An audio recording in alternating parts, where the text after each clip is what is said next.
90.4 மெகாஹெர்ட்ஸில் உங்கள் அண்ணா சமுதாய வானொலி. புதிய சமுதாயம் படைப்போம்.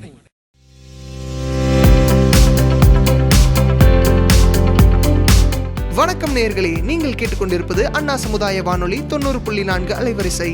இது இந்தியாவின் முதல் சமுதாய வானொலி.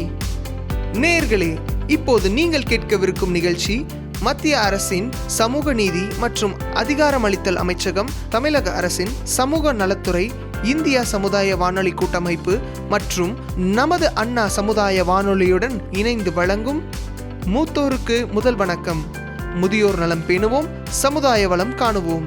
இது மூத்த குடிமக்களுக்கான சிறப்பு வானொலி தொடர். இந்நிகழ்ச்சியின் 14ஆம் பாகமாக டிஜிட்டல் இந்தியா திட்டத்தின் வாயிலாக மூத்த குடிமக்களுக்கான தொழில்நுட்ப உதவிகளை பற்றி தெரிந்து கொள்ளவிருக்கிறோம். வாங்க நிகழ்ச்சியை கேட்கலாம்.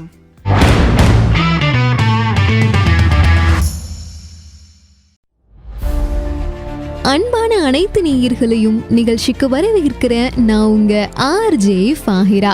மத்திய அரசின் சமூக நீதி மற்றும் அதிகாரமளித்தல் அமைச்சகத்தால் சமுதாய வானொலி கூட்டமைப்புகளால் நடத்தப்படும் அடல் வாயோ அபியுதய் யோஜனா என்னும் மூத்தோருக்கு முதல் வணக்கம் சிறப்பு விழிப்புணர்வு நிகழ்ச்சியின் 14வது அத்தியாயத்தில் நம்ம எல்லாருமே இணைஞ்சிருக்கோம்.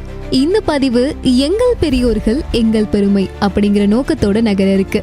இதுவரையும் மூத்தோருக்கு முதல் வணக்கம் அப்படிங்கிற மூத்தோர்களுக்கு தேவையான நம்ம எல்லாருமே தெரிஞ்சுக்க வேண்டிய பல விழிப்புணர்வு நிகழ்ச்சிகளை சமுதாய பண்பலை வானொலி நிலையங்களின் நிகழ்ச்சிகள் மூலமா நீங்க எல்லாருமே கேட்டிருப்பீங்கன்னு நினைக்கிறேன். அதே மாதிரி இப்போ இந்த நிகழ்ச்சி வழியா நம்ம இந்த டிஜிட்டல் இந்தியாவுல மூத்த குடிமக்களுக்குன்னு என்னென்ன மாதிரியான வசதிகள் இருக்கு, தொழில்நுட்ப ரீதியா அதை அவங்க எப்படியெல்லாம் பயன்படுத்தலாம் அப்படின்றத எப்பவும் போல பாரத் தாத்தா பேத்தி லக்ஷ்மி அவங்களோட வழியா தெரிஞ்சுக்க போறோம். ஸோ நிகழ்ச்சியில தொடர்ந்து இணைந்திருங்க. காகித வேலைகள் குறைவாக இருக்கும், முதியவர்களின் இதயங்கள் மகிழ்ச்சியால் நிரம்பும். இதுதான் டிஜிட்டல் இந்தியாவின் முழக்கம். நாட்டின் மூத்த குடிமக்களுக்கு டிஜிட்டல் இந்தியாவின் ஆதரவு தேவை. டிஜிட்டல் இந்தியாவின் கரங்களை பிடிப்போம். டிஜிட்டல் இந்தியாவை நோக்கி படிப்படியாக முன்னேறுவோம்.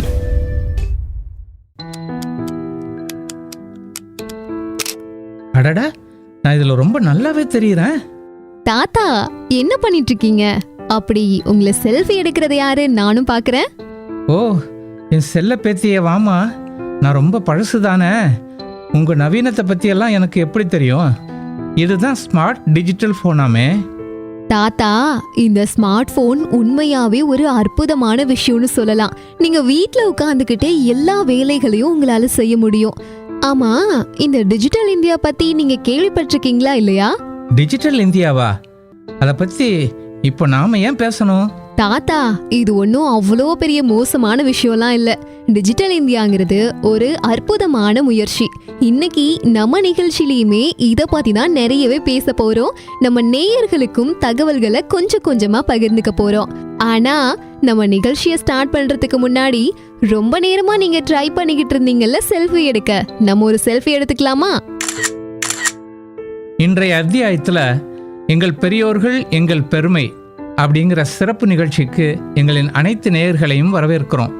இவ்வளோ நேரம் நாங்கள் பேசியதை வச்ச நாங்கள் மூத்த குடிமக்களுக்கான டிஜிட்டல் இந்தியாவை பற்றி தான் பேசுகிறோம் அப்படிங்கிறத நீங்கள் கண்டுபிடிச்சிருப்பீங்க.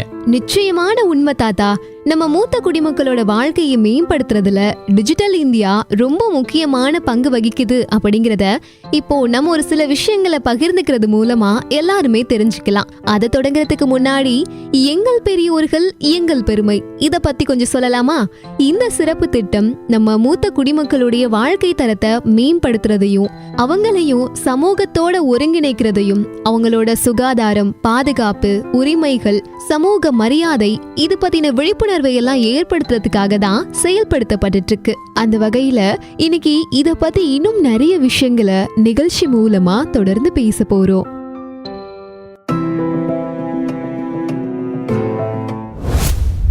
மணி, இங்க வந்து பாருமா. என்னாச்சு தாத்தா? இந்த புத்தகத்துல ரவிச்சந்திரனோட ஃபோன் நம்பர் எழுதிருக்கும்.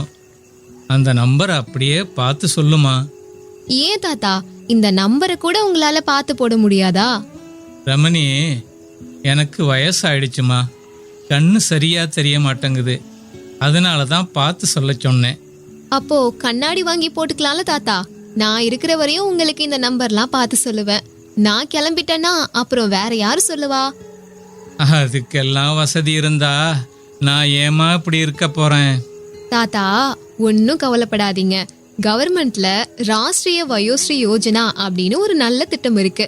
இது மூலமா முதியோர்களுக்கான உடல் உதவி சாதனங்களை அப்ளை பண்ணி நம்மளால ஈஸியா வாங்கிக்க முடியும். என்னம்மா சொல்ற? இவ்வளோ நாளா இது தெரியாம போச்சே.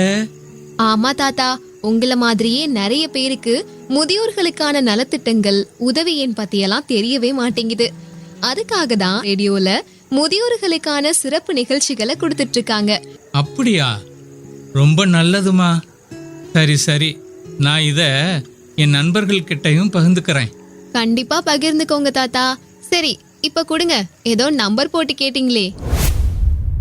மத்திய அரசின் சமூக நீதி மற்றும் அதிகாரமளித்தல் அமைச்சகத்தால் சமுதாய வானொலி கூட்டமைப்புகளுடன் இணைந்து அட்டல் வாயோ அபியுதய் யோஜனா மூத்தோருக்கு முதல் வணக்கம் சிறப்பு நிகழ்ச்சியின் மூலம் முதியோர்களுக்கான நலத்திட்டங்கள் பற்றி தெரிந்து கொள்ள இணைந்திருங்கள்.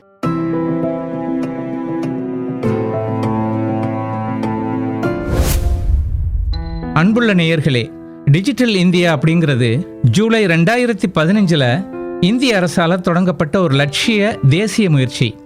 இணையம், தொழில்நுட்ப சேவைகள், அப்புறம் டிஜிட்டல் தொழில்நுட்பங்களை அணுகிறது மூலமா நாட்டை டிஜிட்டல் முறையில் மேம்படுத்துறதும் அனைத்து குடிமக்களுக்கும் வாழ்க்கை தரத்தை மேம்படுத்துறதும் இதனோட நோக்கமாக இருக்கு. அந்த வகையில் மூத்த குடிமக்களை தொழில்நுட்பத்துடன் இணைக்கிறதும் டிஜிட்டல் உலகில் அவங்களுக்கும் பயன் இருக்குங்கிறத எடுத்து சொல்றது தான் இதனோட முக்கிய குறிக்கோளாகும். தாத்தா, இந்த காலத்துல தொழில்நுட்பம் அப்படிங்கிறது ஒவ்வொருத்தருடைய வாழ்க்கையிலுமே ஒரு முக்கியமான பகுதியா மாறி போயிடுச்சு. ஆனா நம்ம மூத்த குடிமக்களுக்கு இந்த டிஜிட்டல் உலகம் அப்படிங்கிறது ரொம்ப புதுசாவும் இன்னமும் ஒரு சவாலான விஷயமாவுமே இருந்துகிட்டு இருக்கு. இப்போ உங்களுக்கு செல்ஃபி எடுக்க தெரியாம இருந்துச்சுல்ல, அதே மாதிரி இப்போ இந்த டிஜிட்டல் இந்தியா முன்முயற்சி அப்படிங்கிறது நம்ம வயதான தலைமுறைய இந்த டிஜிட்டல் மாற்றத்தோட ஒருங்கிணைத்து அதை செயல்படுத்துறதுக்காக நிறைய நடவடிக்கைகளை எடுத்துட்டு இருக்காங்க. இது அவங்களோட அன்றாட வாழ்க்கையில ரொம்ப ரொம்ப யூஸ்ஃபுல்லா இருக்கும். அதாவது அவங்களோட ஆரோக்கியமா இருக்கட்டும், சமூக தொடர்புகளா இருக்கட்டும், நிதி சுதந்திரமா இருக்கட்டும், மனநலனை மேம்படுத்துறதுக்கா இருக்கட்டும், இது எல்லாத்துக்குமே இந்த டிஜிட்டல் இந்தியா மூத்த குடிமக்களுக்காக நிறைய முயற்சிகளை செஞ்சுக்கிட்டு இருக்கு. லட்சுமி, அந்த காலத்துல தான் வயசானவங்களுக்கு அரசு வேலைகளை அணுகிறது, சுகாதார வசதிகளை அடைகிறது, குடும்பங்களோட தொடர்பில் இருக்கிறது, இது மாதிரியான பல சவால்கள் இருந்துச்சு. ஆனால் இப்போ டிஜிட்டல் தொழில்நுட்பங்களோட உதவியால் இந்த சவால்கள் எல்லாமே எளிமையாக மாறிடுச்சு. டிஜிட்டல் உலகம் மூத்த குடிமக்களுக்கு ஒரு புதுசாக அடையாளத்தை கொடுத்துருச்சு.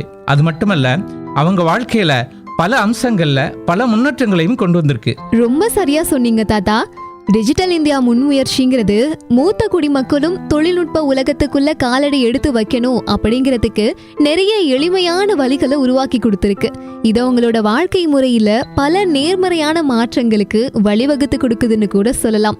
டிஜிட்டல் தொழில்நுட்பம் மூலமா முதியோர்களுடைய வாழ்க்கை தரம் எப்படி மேம்படுது அப்படின்னு கேட்பீங்கல்ல, அதை பத்தி கொஞ்சம் சொல்லட்டுமா? ஃபர்ஸ்ட், பாரம்பரிய வாழ்க்கையில மக்கள் இப்போ நிறைய பிரிஞ்சு போயிட்டாங்கன்னு சொல்லலாம். முன்னாடி எல்லாம் கூட்டு குடும்பமா எல்லாரும் ஒரே வீட்லயே வாழ்ந்துட்டு இருந்திருப்போம். ஆனா இப்போ தாத்தா பாட்டி மட்டும் வீட்டுல இருக்காங்க, அதாவது அம்மா அப்பா மட்டும் வீட்டுல இருக்காங்கன்னா பிள்ளைங்கள்லாம் ஒவ்வொரு இடத்துக்கும் வேலைக்கு போயிடுறாங்க, நண்பர்களும் பிரிஞ்சு போயிடுறாங்க. ஸோ இந்த மாதிரி ஒரு தனிமையில இருக்கக்கூடியவங்களுக்குமே இந்த டிஜிட்டல் இந்தியா தொழில்நுட்பம் ரொம்ப ரொம்ப உதவி பண்ணும்.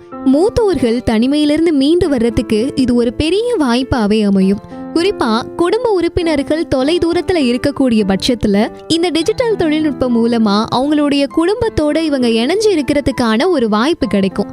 நண்பர்கள் எவ்வளவு தூரத்துல இருந்தாலும் அவங்க கூட பேசுறதுக்கும் பழகுறதுக்கும் கொஞ்சம் நேரம் செலவு பண்றதுக்கும் அவங்களுக்கு வாய்ப்பையும் ஒரு வழியையும் ஏற்படுத்தி கொடுக்கக்கூடியதா இருக்கு இந்த டிஜிட்டல் இந்தியா திட்டம் அப்படிங்கிறது. நேயர்களே, இன்னும் இதை பத்தி கொஞ்சம் தெளிவாவே உங்களுக்கு சொல்லணும்னா இப்போ இந்த ஒரு வானொலி நாடகத்தை தொடர்ந்து கேளுங்க. இது மூலமா மூத்த குடிமக்களின் வாழ்க்கையில டிஜிட்டல் தொழில்நுட்பம் எந்த அளவுக்கு முக்கிய பங்கு வகிக்குது அப்படிங்கறத நம்ம எல்லாராலையுமே ரொம்ப எளிமையா புரிஞ்சுக்க முடியும்.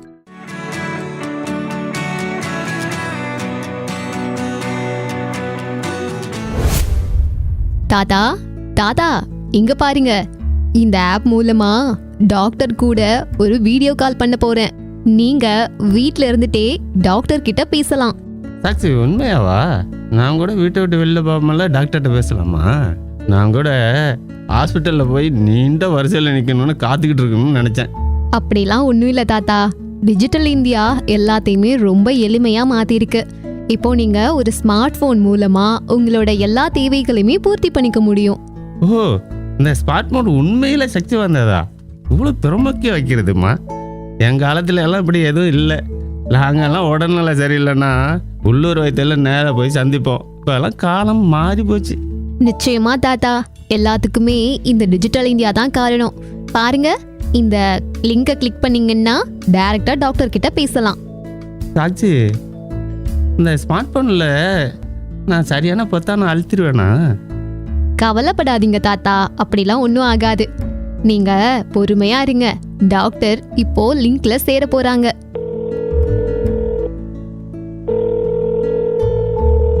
வணக்கம் ஸ்டீவ், எப்படி இருக்கீங்க? என்ன பிரச்சனை உங்களுக்கு? உடல் நலத்துல ஏதாவது உதவி பண்ணணுமா? அட, இது என்ன ஆச்சரியமா இருக்கு மருத்துவர் ஐயா. நான் இங்கிருந்து நான் உங்களை பார்க்க முடியுமா? இது என்ன மாயமா இருக்கு? இது மாயை இல்லை வசுதேவ், இது டிஜிட்டல் தொழில்நுட்பம். இப்போ நீங்கள் உங்கள் வீட்டை விட்டு வெளியே போகாமலேயே என்னோட ஆலோசனையை நீங்கள் பெற முடியும். சாட்சி, இது உண்மையிலே நம்ப முடியாதுமா. ஆமா தாத்தா, ஒரு நிமிஷம் இருங்க. டாக்டர், நான் தான் தாத்தாவுக்கு உடம்பு சரியில்லை, வெளியில கிளம்பி வர முடியாதுன்னு ரொம்ப ஃபீல் பண்ணாங்க. அதனால கால் பண்ணி இப்படி ஒரு முறை இருக்குங்கிறத அவங்களுக்கு எடுத்து சொன்னேன். இது மற்றவங்களுக்கு பயனுள்ளதா இருக்கும்ல, அதனால தான் டாக்டர். சரிம்மா, இந்த தகவல் மற்றவங்களுக்கும் பயனுள்ளதாக இருக்கும்னு நினைக்கிறேன். சரி, நான் வச்சிரட்டுமா? உங்களோட தகவலுக்கும் ரொம்ப நன்றி டாக்டர். நன்றிம்மா. அப்புறம் தாத்தா, இப்போ நீங்களும் சோஷியல் மீடியால கூட சேரலாம். நீங்க ஃபேஸ்புக், இன்ஸ்டாகிராம், வாட்ஸ்அப்ல கூட உங்களுக்குன்னு ஒரு பேஜை உருவாக்கிக்கலாம். ஆமாம், இந்த ஃபேஸ்புக்கு, வாட்ஸ்அப்பு, இன்ஸ்டாகிராமு அப்படின்னா என்ன? தாத்தா, இந்த ஃபேஸ்புக், வாட்ஸ்அப், இன்ஸ்டாகிராம் இது மூலமாலாம் உங்களோட பழைய நண்பர்கள் கூட திரும்பவும் பேசலாம், போட்டோ கூட பார்க்கலாம். நீங்க எனக்கு வாட்ஸ்அப்ல செய்திகளை பகிர்ந்துக்கலாம், வீடியோ கால் கூட பண்ணலாம். சாட்சி, இதன் மூலமா பேங்க் வேலையை கூட செய்ய முடியுமா? நிச்சயமா தாத்தா, நீங்க பேங்க் போகணும் அப்படிங்கிற அவசியம் கிடையாது. யூபிஐ இல்லனா நெட் பேங்கிங் பயன்படுத்தி பணத்தை அனுப்பலாம். அப்புறம் பில் கூட ஈஸியாவே செலுத்த முடியும். பாருங்க, நான் உங்களோட மளிகை கட்டணத்தை கூட நான் ஸ்மார்ட் போன்ல இருந்து தான் கட்டியிருக்கேன். அடடா, இது உண்மையாவா? இது ரொம்ப நல்ல விஷயமா இருக்க. நான் ஒவ்வொரு முறையும் பேங்க் போய் அலையணும்னு அவசியமே இல்லாம இருக்க. பாருங்க நானாஜி, டிஜிட்டல் இந்தியாவோட முயற்சி பல வசதிகளை கொடுத்திருக்கு. இப்போ நீங்க எல்லாத்தையுமே நிர்வகிக்க முடியும். உங்களுடைய உடல் நலம், பொழுதுபோக்கு, நிதி, அப்புறம் உங்க நண்பர்கள் கூட தொடர்புல இருக்கிறது, இது எல்லாமே ரொம்ப எளிமையா மாறி இருக்கு. டிஜிட்டல் இந்தியா உண்மையிலே என்ன போல வயசானவங்களுக்கு வாழ்க்கையை எளிமையாக்கிக்குது. சாட்சி, இப்போது நான் இந்த டிஜிட்டல் உலகம் ஒரு பகுதியாக மாற ஆர்வமா இருக்காமா? இது ஒரு தொடக்கம் மட்டும்தான் தாத்தா. இந்த மாதிரி எப்பவுமே டிஜிட்டல் உலகத்துல நம்ம நிறைய விஷயங்களை கத்துக்கவும் முடியும், இணைஞ்சிருக்கவும் முடியும்.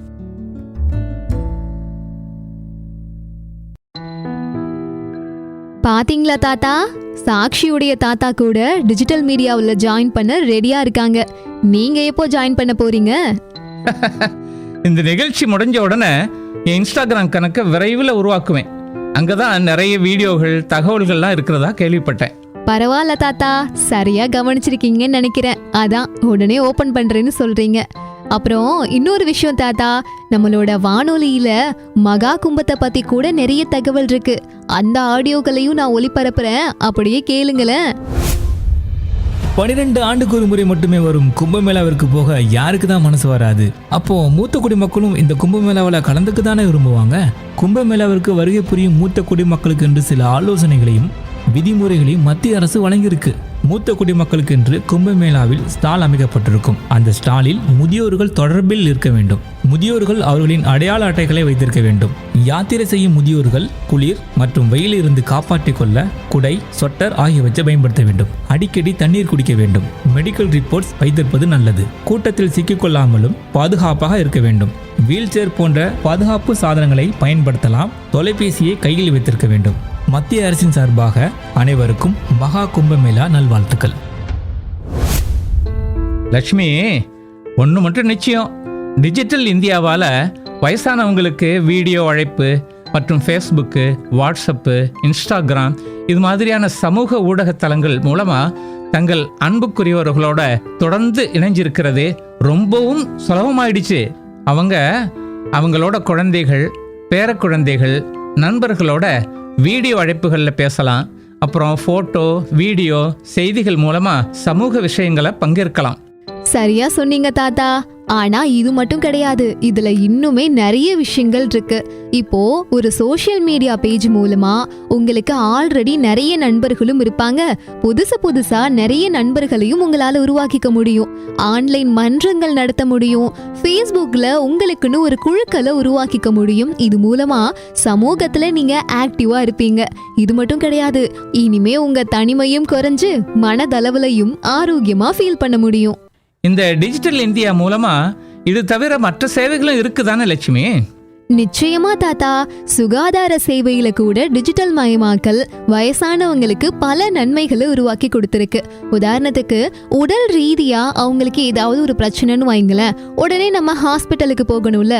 ஆனா வயசானவங்களா இருக்க நம்ம ஹாஸ்பிட்டல்ல ரொம்ப நேரம் கியூல நின்று டோக்கன் எடுத்து அப்புறம் போய் டாக்டரை பார்க்கறதுலாம் ரொம்ப சிரமமா இருக்கும். அப்படிங்கிறதுக்காகவே டிஜிட்டல் இந்தியால புதிய நிறைய திட்டங்களும் இருக்கு.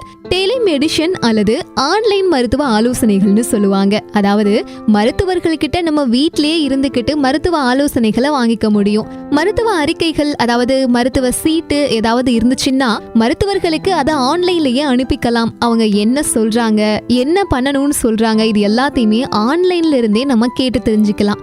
நம்மளோட சந்தேகங்களையும் தெளிவுபடுத்திக்கலாம். மருத்துவர்கள் அவங்களோட இடத்துல இருந்துகிட்டு, நீங்க உங்க வீட்டிலே இருந்துகிட்டு ஹெல்த் எப்படி இருக்கு அப்படின்றதையும் அவங்களால செக் பண்ண முடியும். இன்னொரு முக்கியமான விஷயம், நீங்க கரெக்டான டைமுக்கு மருந்து போடணும்னா அதை நினைவுபடுத்துறதுக்கும் டிஜிட்டல் சாதனங்கள் உங்களுக்கு உதவி பண்ணுது. ரத்த அழுத்தம் எப்படி இருக்கு, சர்க்கரை அளவு எப்படி இருக்குங்கிறதையும் இந்த டிஜிட்டல் இந்தியா திட்டம் மூலமா உங்களால சரிபார்க்க முடியும். ஓ, அப்புறம் உங்களுக்கு இன்னொரு விஷயம் தெரியுமா தாத்தா? பேங்க் போகாமலேயே வயசானவங்க இப்போல்லாம் அவங்களுடைய அக்கௌண்ட்டை செக் பண்ணிக்க முடியும். அது மட்டும் கிடையாது, பணத்தையும் பரிமாற்றம் செய்ய முடியும். யூபிஐ, நெட் பேங்கிங், அப்புறம் மொபைல் பேங்கிங் மூலமா டிஜிட்டல் பேங்கிங்கை பயன்படுத்தி உங்களால பில்லையும் பே பண்ண முடியும். அடுத்து ஆன்லைன்ல ஓய்வூதிய முறைகளையும் உங்களாலேயே செக் பண்ணிக்க முடியும். அவங்களுக்கான ஓய்வூதியங்கள்லாம் கரெக்டா வருதா அப்படிங்கிறதையும் சரி பார்த்துக்க முடியும். இது ரொம்ப ஆச்சரியமா இருக்கு லட்சுமி. ஆனா டிஜிட்டல் இந்தியா மூலம் முதியவர்களின் பாதுகாப்பை உறுதிப்படுத்த ஏதேனும் வழிகள் இருக்கிறதா? சரியான கேள்வி தாத்தா. இந்த டிஜிட்டல் இந்தியா மூலமா முதியோர்களுடைய பாதுகாப்பை உறுதிப்படுத்துறதுக்கு நிச்சயமா வாய்ப்புகள் நிறையவே இருக்கு. அதுக்காகவும் நிறைய திட்டங்கள் செயல்பட்டு இருக்கு. டிஜிட்டல் பாதுகாப்பு, அப்புறம் அவசர உதவி, இது எல்லாமே ஒரு முக்கிய அம்சங்களா செயல்படுத்தப்பட்டு இருக்கு. பாதுகாப்பு பயன்பாடுகள், அவசர எச்சரிக்கை, இந்த மாதிரியான அமைப்புகள் எல்லாமே வயசானவங்களுக்கு ரொம்ப ரொம்ப உதவிகரமா இருந்துட்டு இருக்கு. அவசர காலங்கள்ல உடனடி உதவியையும் பெற முடியும். கூடுதலா ஆன்லைன்ல மோசடி, சைபர் பாதுகாப்பு, இது பத்தின விழிப்புணர்வையும் எல்லா இடங்கள்லயுமே ஏற்படுத்திட்டு இருக்காங்க. அவங்களுக்கு தேவையான விஷயங்களை வீட்ல இருந்தே ஆர்டர் பண்ணிக்க முடியும். இதுவுமே டிஜிட்டல் இந்தியாவுடைய ஒரு முக்கியமான திட்டமா இருக்கு. இதுவுமே டிஜிட்டல் இந்தியா மூலமா சாத்தியமாகும். இந்த முன்முயற்சி மூலம் பல நன்மைகள் கிடைச்சாலும் இந்த டிஜிட்டல் யுகத்துல நிறைய வயசானவங்களுக்கு டிஜிட்டல் கல்வி அறிவு இல்லை. அதனால ஸ்மார்ட் போன், கம்ப்யூட்டர், இன்டர்நெட் இந்த மாதிரியான பயன்பாடுகள் எல்லாம் சரியா பயன்படுத்தவும் முடியல. இந்த சூழ்நிலையில ஆன்லைன் மோசடி யாருக்கு வேண்டுமானாலும் நடக்கலாம் இல்லையா? அதுல வயசானவங்க தான் அதிக ஆபத்தில் இருக்காங்க. ஆனாலும் அனைத்து வயதானவர்களுக்கும் ஸ்மார்ட் போன், டேப்லெட்டு அல்லது இணைய அணுகல் இல்லை. குறிப்பாக நமது நாட்டில் கிராமப்புற மற்றும் பின்தங்கிய பகுதிகளில் இந்த பிரச்சனை ரொம்ப அதிகமாகவே இருக்கு லட்சுமி. ஆமா தாத்தா, இத மனசுல வச்சுக்கிட்டு தான் அரசாங்கம் முதியோர்களுக்கான டிஜிட்டல் கல்வியறிவு திட்டங்களையும் அறிமுகப்படுத்தி இருக்கு. இது இன்டர்நெட், அப்புறம் ஸ்மார்ட் போன்களுடைய பேசிக்கான செயல்பாடுகளை பத்தி புரிஞ்சுக்கிறதுக்கு உதவி பண்ணும். கூடுதலாவே நீங்க கேட்ட மாதிரியே ஆன்லைன் மோசடிகளை தடுக்கிறதுக்கும் சைபர் பாதுகாப்புக்காகவும் முதியோர்களுக்கு சேர்த்தே கல்வி அறிவு கத்துக் கொடுக்கறாங்க. இன்னும் சொல்லணும்னா முதியோர்களுக்குன்னு சொல்லி ஹெல்ப்லைன் நம்பர் ஒன்னையும் அரசாங்கம் அறிமுகப்படுத்தி இருக்கு. இத பத்தி இதுக்கு முன்னாடி ஒளிபரப்பான வானொலி நிகழ்ச்சிகளை எல்லாம் கேட்டு தெரிஞ்சிருப்பீங்கன்னு நினைக்கிறேன். திரும்பவும் சொல்றேன், 145667. மறுபடியும் சொல்லட்டுமா? இது முதியோர்களுக்கான கட்டணமில்லா உதவி எண் 145667. இந்த எண்ணையும் டிஜிட்டல் இந்தியா திட்டம் மூலமா நம்ம பயன்படுத்திக்க முடியும். லட்சுமி, டிஜிட்டல் இந்தியா மூலம் நமது முதிய குடிமக்கள் வாழ்க்கை மிகவும் எளிமையானதாக மாறுது. ஆமா தாத்தா, அது மட்டும் இல்ல, இப்போ நிகழ்ச்சியில சைபர் கிரைம் ஆபீசரும் ஜாயின் பண்ண போறாங்க. நீங்களும் கேளுங்க.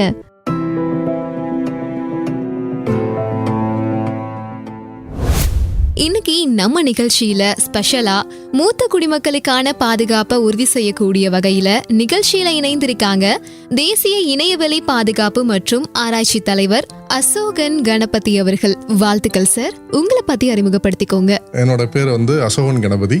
தேசிய இணையவெளி பாதுகாப்பு மற்றும் ஆராய்ச்சி மையத்தின் தலைவராக இருக்கேன். எங்களோட சேவைங்கிறது மக்களுக்கான விழிப்புணர்வு, சைபர் சம்பந்தமான, சைபர் செக்யூரிட்டி சம்பந்தமான விழிப்புணர்வு மற்றும் ஆராய்ச்சி சேவைகளை நாங்கள் செய்துட்டு இருக்கோம். ஓகே சார், இப்போ பொதுவா இந்த சோஷியல் மீடியா கிரைம்னால அதிகமா பாதிக்கப்படக்கூடியவங்களா யார் இருக்காங்க சார்? உலகளவியல பாத்தீங்கன்னா இணையவெளி பாதுகாப்புல, இணையவெளி குற்றங்கள்ல பாத்தீங்க அப்படின்னு சொல்ல வந்தா முதல்ல பெண்கள் தான் அதிகபட்சமான குற்றங்கள் பெண்களுக்கு தான் இழைக்கப்படுது. அதுக்கப்புறம் மூத்த குடிமக்கள் அப்படிங்கிற பட்சத்தில் பார்த்தீங்க அப்படின்னு சொல்ல வந்தா ஃபினான்சியல் ரீதியாக அவங்கள அஃபெக்ட் பண்ணணும், ஒரு குற்றங்கள் செய்யணும் அப்படின்னு சொன்னா வந்தா மூத்த குடிமக்களை மட்டும் தான் டார்கெட் பண்றாங்க. கிரைம் பண்ற குற்றவாளிகள் அவங்கள தான் ஃபாலோ பண்ணிட்டு இருக்காங்க. குழந்தைகள் மற்றும் இளைஞர்களை அதிகமாக பாதிக்குது அப்படிங்கிறது தான் இன்னைக்கு உலகளாவிய ஆராய்ச்சி முடிவுகள் நிறைய அந்த மாதிரி சொல்லிட்டு இருக்காங்க. இதுதான் இன்னைக்கு நடக்கிறது. இதுல மூத்த குடிமக்கள் அப்படிங்கிற பட்சத்தில் என்னன்னு பார்த்தீங்க அப்படின்னு சொல்ல வந்தா ஒரு கவர்மெண்ட் அஃபீஷியல், ரிட்டையர்டு கவர்மெண்ட் அஃபீஷியலா இருப்பாங்க. அப்படி இல்லைன்னா நிறைய உழைச்சி ஒரு ப்ராப்பர்ட்டிஸ் நிறைய இருக்கக்கூடிய சூழ்நிலையில அவங்க இருக்கும்போது அவங்கள்ட்ட தான் நிறைய ஃபினான்சியல் ஃப்ராட் பண்றதுக்கான சோர்சஸ் நிறைய இருக்கும். இதுல முக்கியமான காரணம் என்னன்னு கேட்டீங்கன்னா சீனியர் சிட்டிசன் எல்லாருமே தனிமைப்படுத்தப்பட்டவர்களாக தான் இன்னைக்கு காலகட்டத்தில் இருக்காங்க. அப்படிங்கிற பட்சத்தில் அவங்களை ஈஸியா இந்த இணையவழி குற்றவாளிகள் என்ன பண்றாங்கன்னா அவங்களை ஈஸியா ரீச் பண்ணி அவங்கள்ட்ட நிறைய ஃபினான்சியல் ஃப்ராட் பண்றதுக்கான சான்சஸ் நிறையவே இருக்கு. மூத்த குடிமக்கள் எப்போதுமே அவரா இருக்கணும் அப்படிங்கறத தெரியப்படுத்துறேன். இதுக்கு அடுத்தது என்ன மாதிரி குற்றங்கள்லாம் நடக்கும் அப்படின்னு பாத்தீங்க அப்படின்னு சொல்ல ஃபர்ஸ்ட், மூத்த குடிமக்கள் எல்லாரும் என்ன பண்ணுவாங்கன்னா மறதி அப்படிங்கிற ஒரு கான்செப்ட் அவங்கள்ட்ட இருக்கும். வயசாயிடுச்சு, மறதி நமக்கு ஜாஸ்தியா இருக்குங்கிற பட்சத்தில் அவங்களோட ATM pin, email ID, password, code words எல்லாருமே என்ன பண்ணுவாங்கன்னா எல்லாத்தையுமே ஒரு பேப்பர்ல எழுதி எப்போதுமே பாக்கெட்ல வச்சிருப்பாங்க. அந்த பாக்கெட்ல இருக்கிற பேப்பர் மிஸ் ஆயிடுச்சு அப்படின்னு சொல்ல வந்தா டோட்டலா அவங்களோட மொத்த சோர்ஸுக்குமே, இன்கம் சோர்ஸும் சரி, அவங்களோட ப்ராப்பர்ட்டி சோர்ஸஸ் எல்லாத்துக்குமே ப்ராப்ளம் வரதுக்கான சான்சஸ் நிறைய இருக்கு. அதுல குறிப்பா பாத்தீங்க அப்படின்னு சொல்ல வந்தா இந்த ஏடிஎம் பின்னை ஏடிஎம்ல பாத்தீங்கன்னா அவங்களோட பார்வை ஜாஸ்தி கிளியரா இருக்காது. அப்படிங்கிற பட்சத்தில் ஏடிஎம்ல பக்கத்துல இருந்தவங்களை வச்சு அந்த பின்கோடை கொடுத்து பணம் எடுத்து கொடுங்க அப்படின்னு சொல்லி ஒரு ஹெல்ப் கேட்கும்போது அதுல மிஸ்யூஸ் நிறைய பண்றாங்க.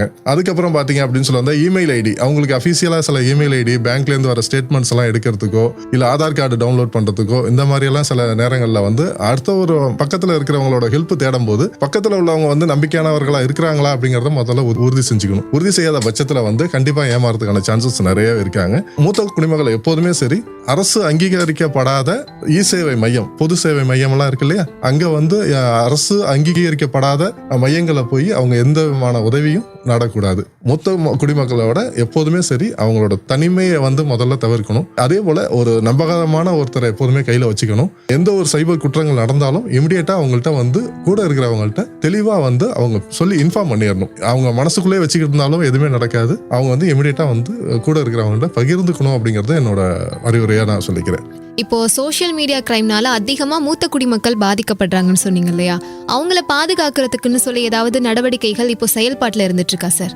மூத்த குடிமக்களுக்கு அவங்களுக்கு என்னன்னா இப்போ ரிட்டையர்மெண்ட் ஸ்டேஜில் இருக்கிறவங்களுக்கு எல்லாத்துக்குமே நாங்கள் கவர்மெண்ட் சில விழிப்புணர்வு முகாம்கள் நடத்திக்கிட்டு இருக்கோம். முகாமில் என்னன்னா நாங்கள் அவங்கள்ட்ட சொல்ற அறிவுரைகள் தான், அந்த ஏடிஎம் ஓடிபி பத்திரமா வச்சுங்க, பேங்க் அக்கௌண்ட் டீட்டெயில்ஸ் பத்திரமா வச்சுங்க, யார்கிட்டையுமே உங்களோட பர்சனல் டீட்டெயில்ஸ் எதுவுமே சொல்லாதீங்க அப்படிங்கிறத மட்டும் தான் சொல்லியிருக்கோம். இதுல என்னன்னு கேட்டீங்கன்னா மூத்த குடிமக்களுக்கு எல்லாத்துக்குமே இப்போ ஸ்மார்ட் போன் எல்லார் கையிலுமே இருக்கு. அப்படிங்கிற பட்சத்தில் அவங்க என்ன பண்றாங்கன்னா சோசியல் மீடியாவில் என்டர்டைன்மெண்ட்காண்டி சில விஷயங்களுக்கு போறாங்க. என்டர்டைன்மெண்ட்காண்டி போகும்போது அவங்க என்ன பண்றாங்கன்னா அவங்களோட டேட் ஆஃப் பர்த் தான் பாஸ்வேர்டா வச்சிருக்காங்க. அதே போல மொபைல் போன்ல போட்டோ எடுக்கும் போது லொகேஷனோட ஷேர் பண்ணி போட்டோ எடுக்கிறாங்க. லொகேஷன் ஷேர் பண்ணி போட்டோ எடுக்கும்போது அவங்க இந்த லொகேஷன்ல தான் இருக்காங்க அப்படிங்கும்போது இது அதிகப்படியான குற்றங்கள் நடக்கிறதுக்கான வாய்ப்புகளை தேடி கொடுக்குது. அதனால அவங்க போட்டோ ஷேர் பண்ணும்போது கொஞ்சம் ஜாக்கிரதையா ஷேர் பண்ணணும். பர்சனல் இன்ஃபர்மேஷன் ஷேர் பண்ணக்கூடாது. அதனால இதுல ஜாக்கிரதையா இருந்துக்கணும். ஓகே சார், இப்போ நிறைய இடங்கள்ல நீங்க மூத்த குடிமக்களுக்குன்னு சொல்லி விழிப்புணர்வு கொடுத்துட்டு இருக்கீங்க. இப்போ காமனா இந்த சைபர் கிரைம் பத்தி மூத்த குடிமக்களுக்கு நீங்க சொல்லக்கூடிய விஷயங்கள் என்னவா இருக்கும்? நாங்க சொல்றது என்னன்னா, உங்களோட பர்சனல் டேட்டாஸ் எந்த விஷயத்தையும் நீங்க எப்போதும் ஷேர் பண்ணாம இருந்தாலே போதுமான நீங்க சேஃபா இருக்கலாம். அதே சமயத்துல நீங்க உங்களோட ஆறுதலுக்காண்டியும் உங்களோட டைம் பாஸுக்காண்டியும் மூத்த குடிமக்கள் வந்து இணையவழியில வந்து அவங்க தேடுதல் வேட்டையில இருக்கும்போது உங்களுக்கு இதுதான் பிடிக்கும் அப்படிங்கிற பட்சத்துல அதை பேஸ் பண்ணி உங்களுக்கு வந்து நிறைய கிரைம் நடக்கிறதுக்கான சான்சஸ் நிறையவே இருக்கு. தேசிய இணையவழி பாதுகாப்பு மற்றும் ஆராய்ச்சி மையத்திலிருந்து எனக்கு இந்த வாய்ப்பு கொடுத்த அதிரை எஃப்எம்முக்கு மிக்க நன்றி. இது போல நிறைய விஷயங்களை நீங்க வந்து மக்களுக்கு நேர்களுக்கு வந்து நிறைய விஷயங்களை நீங்க வந்து அவேர்னஸ் நிறைய கொடுக்கணும். எதிர்காலத்துல நீங்களும் மேன்மேலும் வளரணும். நன்றி. இதுவரையும் மூத்த குடிமக்களுக்கான சைபர் கிரைம் ரிலேட்டடான நிறைய விஷயங்களை எங்க கூட ஷேர் பண்ணிக்கிட்டீங்க. அதிரை பண்பலை சார்பாகவும் நேயர்கள் சார்பாகவும் வாழ்த்துக்களையும் நன்றிகளையும் தெரிவித்துக் கொள்கிறோம். அப்புறம் நேயர்களே, இந்த மூத்தோருக்கு முதல் வணக்கம் நிகழ்ச்சி பற்றி மூத்த குடிமக்களோட கருத்து எப்படி இருக்கு அப்படின்றதையும் கேட்டு தெரிஞ்சுக்கலாமா? உங்க பேர் சொல்லுங்கம்மா. சாந்தி. போன் வச்சிருக்கீங்களா? நீங்க வச்சிருக்கேன். போன் வச்சிருக்கனால உங்களுக்கு என்ன யூஸ் ஆகுது? எப்பம் உள்ள நிகழ்ச்சி எல்லாம் கேட்போம்மா. மருத்துவ குறிப்பு, சமையல் குறிப்பு என்னன்னு சொல்றாங்களா அதெல்லாம் கேட்பேன். கதையும் சொல்லுவாங்க, கதையும் கேட்பேன். நானும் ஒரு இடத்துல வேலை பார்க்குறேன். அந்த போன் மூலியமா எனக்கு நல்ல ஒரு யூஸ் ஆகுது. போனு கேட்கறேன். ஃப்ரெண்ட்ஸுகளுக்கும் போன்ல பேசுவேன். பிள்ளைங்களுக்கிட்டையும் பேசுவேன். பிள்ளையெல்லாம் வெளியூர்ல இருக்குதுங்க, அதுங்கள்ட்டையும் பேசுவேன். இப்போ வந்து மூத்தோருக்கு முதல் வணக்கம் நிகழ்ச்சி பத்தி உங்களுக்கு தெரியுமா? தெரியுமா. எப்பம்ல நடத்துனாங்க. நல்ல ஒரு அறிவுரைகள்லாம் சொன்னாங்கம்மா. மூத்தோர்களை பத்தி உங்களுக்கு என்ன தேவை நாங்க பூர்த்தி பண்றோம். நம்பரு சொன்னாங்க 1456 உதவியெல்லாம் பண்றேன்னு இருக்காங்க. ஏதோ 600 ரூபா முதியோர்களுக்கு தர்றோமா, அந்த இதுக்கு ஏற்பாடு பண்றோமா அப்படின்னுங்க. 1000 ரூபாயும் வந்து நீங்க வாங்கிக்கலாம். நீங்க இந்த நம்பருக்கு நீங்க கால் பண்ணுங்க. உங்களுக்கு என்ன உதவி வேணுமோ நீங்க வந்து கேளுங்க. இந்த நம்பர் மூலியமா உங்களுக்கு நீங்க போன் பண்ணி உடனே உங்களுக்கு ஹெல்ப் பண்ணுவாங்க. ரேடியோல பேசுறதுக்கு முன்னாடி இதுக்கு முன்னாடி தெரியுமா உங்களுக்கு? இதை பத்தி தெரியாதுமா. இதை பத்தி எல்லாம் தெரியாது. இப்பதாமா எப்பம்ல ஃபர்ஸ்ட் இந்த மாதிரி எப்பம்ல மீட்டிங்ல சொல்லியிருக்காங்க. முதியோர் நலத்திட்டத்துல சொன்னாங்க. வேற எதுவும் சொல்லணும்னு நினைக்கிறீங்களா எஃப்எம் பத்தி, இல்ல இந்த மூத்தோருக்கு முதல் வணக்கம் நிகழ்ச்சி பத்தி? நல்ல ஒரு பயனுள்ளதாதாமா இருக்கு. ஆனா நான் மீட்டிங்ல கேட்டது வரைக்கும் மனசுக்கும் ஒரு சந்தோஷமாவும் இருந்துச்சுமா. என்ன நீங்க வாங்க பாப்போம். நான் வந்து எங்க அம்மாவுக்கு ஒரு இது ஸ்டிக்கு கேட்டேமா, செய்யறேன்னு சொல்லி இருக்கிறாங்க. நீங்க வாங்க அந்த நம்பருக்கு கால் பண்ணுங்க, உடனே உங்களுக்கு ஹெல்ப் பண்ணுவாங்க. எவ்வளவு பேரு வயசானவங்க, எவ்வளவு பேரு உதவி இல்லாம பிள்ளைங்களும் இருந்தும் செய்யறதுக்கு முடியாம எவ்வளவு பேர் இருக்கிறாங்க. இப்ப நீங்க போய் இந்த மாதிரி வச்சு நடத்துனது எவ்வளவு ஒரு அந்த மூத்தவர்களுக்கு எவ்வளவு ஒரு சந்தோஷமா இருக்கும். ஆனா முதியோர்களுக்கு நல்ல ஒரு திட்டத்தை கொண்டு வந்திருக்கிறாங்கம்மா. ரொம்ப ஒரு சந்தோஷமா இருந்துச்சுமா எனக்கு. பேர் சொல்லுங்க. பேர் உத்ராவதி. என்ன எங்க வேலை பார்த்துட்டு இருக்கீங்க? இங்கதான் ஸ்கூல்ல தான் வேலை பார்த்துட்டு இருக்கோம். என்ன வயசாகுது? வயசு 63. இப்ப நம்ம ரேடியோ கேக்குறீங்களா? நீங்க கேக்குறீங்க. மூத்தோருக்கு முதல் வணக்கம் கேட்டுக்கிட்டு இருக்கோம். கேட்டுட்டு உங்க பேர் சொல்லுங்க. கூலி வேலை தான். பிள்ளையா ஊனம் கொஞ்சம் நல்லா இருக்கும். உங்களுக்கு மருத்துவ உதவி எல்லாம் யாரு பாக்குறது? எல்லாம் நம்மளே நாங்க தான் பாத்துக்கிறோம். கவர்மெண்ட் உதவி செய்யணும். அதான் மூத்த நிகழ்வுக்கு எங்களுக்கு பயனுள்ளதாக இருக்குது. இதுதான் மூலமா தெரிஞ்சுக்கிறோம். நன்றி. சமூக நீதி மற்றும் அதிகாரமளித்தல் அமைச்சகம் மற்றும் சமூக வானொலி அமைப்பு உங்களிடம் கொண்டு வந்த எங்கள் பெரியோர்கள் எங்கள் பெருமை நிகழ்ச்சியை நீங்களும் கேட்டுக்கொண்டிருந்தீர்கள். டிஜிட்டல் தளங்கள் மூலம் வாழ்க்கையில் எதிர்கொள்ளும் சவால்களை சரிபடுத்தி முதியவர்களுக்கு உதவுவதே இந்த திட்டத்தோட முக்கிய நோக்கம். அவங்களோட உரிமைகள் மற்றும் பாதுகாப்பு பற்றி விழிப்புணர்வை ஏற்படுத்துவதற்கும் செயல்படுகிறது இது. இந்த திட்டம் மூலமா டிஜிட்டல் கருவிகள் அப்புறம் சேவைகள் இது எல்லாமே மூத்தோர்களுடைய வாழ்க்கைய ரொம்ப ரொம்ப எளிமையா மாத்தும். அதே நேரத்துல அவங்களுடைய வாழ்க்கைய திருப்திகரமாவும் மாத்தும். இதுக்கு நம்மளால முடிஞ்ச உதவிகளையும் நம்ம செய்யணும். இந்த சமூகத்துல வயசானவங்களுக்கு சக மரியாதை கிடைக்கிறதையும் இந்த டிஜிட்டல் இந்தியா ஊக்குவிக்குது. டிஜிட்டல் இந்தியா மூலமா மூத்தோர்களுக்குன்னு சமுதாயத்துல ஒரு கண்ணியமான இடம் கிடைக்குது. அதே நேரத்துல சமுதாயத்துல அவங்களையும் ஒருத்தரா ஒருங்கிணைக்கிறதுக்கு இது ரொம்ப ரொம்ப உதவி பண்ணுது. நமது மூத்த குடிமக்கள் தொழில்நுட்ப முன்னேற்றங்களால பயனடைகிறது மட்டுமல்லாம சரியான வழிகாட்டுதலையும் உதவிகளையும் பெறணும். டிஜிட்டல் இந்தியாவோட குறிக்கோள் மூத்த குடிமக்கள் சமூகத்தின் சுறுசுறுப்பான மற்றும் அதிகாரம் பெற்ற உறுப்பினர்களாக மாற உதவுவதாகும். இதனால அவங்க சமூக நடவடிக்கைகளில் பங்களிக்க முடியும் மற்றும் மதிப்பு மிக்கவர்களாக உணர முடியும். மேலும் விவரங்களுக்கு நீங்கள் கட்டணமில்லா எண் 145667 அழைக்கலாம். நேயர்களே, மூத்த குடிமக்களுக்கான சிறப்பு விழிப்புணர்வு பாடல் உங்களுக்காக.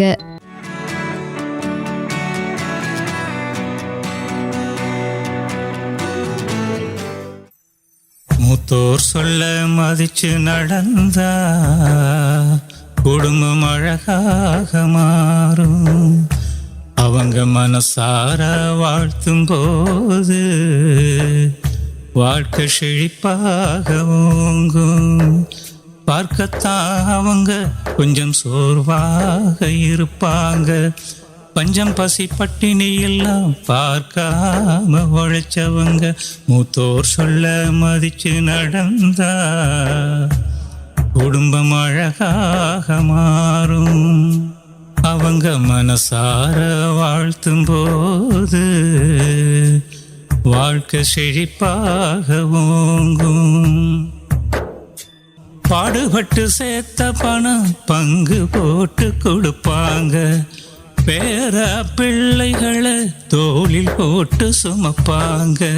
பாடுபட்டு சேர்த்த பணம் பங்கு போட்டு கொடுப்பாங்க. பேர பிள்ளைகளை தோளில் போட்டு சுமப்பாங்க. தனக்கு வச்ச பண்டங்களை மறைச்சு வச்சு கொடுப்பாங்க. விடிய விடிய கதைகள் சொல்லி பிள்ளைங்களை வளர்ப்பாங்க. மூத்தோரை பத்திரமா பாதுகாக்க வேணும்மா.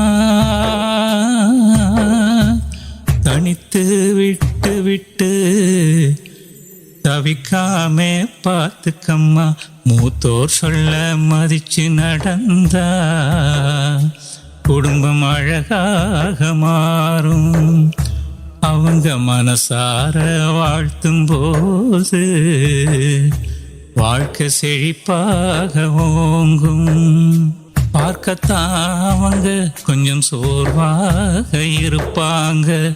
பஞ்சம் பசி பட்டினி எல்லாம் பார்க்காம உழைச்சவங்க மூத்தோர் சொல்ல மதிச்சு நடந்தா குடும்பம் அழகாக மாறும்.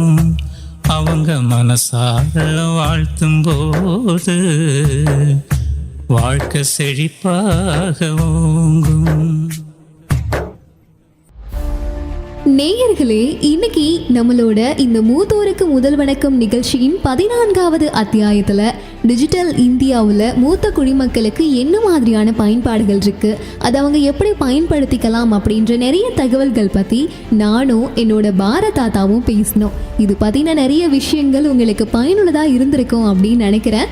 இதே போல அடுத்த நிகழ்ச்சியில அடுத்த தலைப்போட நானும் தாத்தாவும் சந்திக்கிறவரையும் மற்ற நிகழ்ச்சிகளை தொடர்ந்து கேளுங்க. எங்கள் பெரியோர்கள் எங்கள் பெருமை.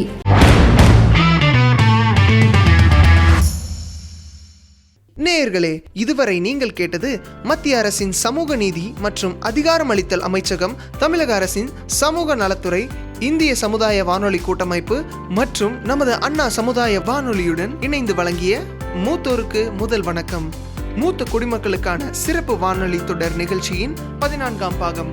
முதியோர் நலம் பேணுவோம், சமுதாய வளம் காணுவோம். நன்றி, வணக்கம்.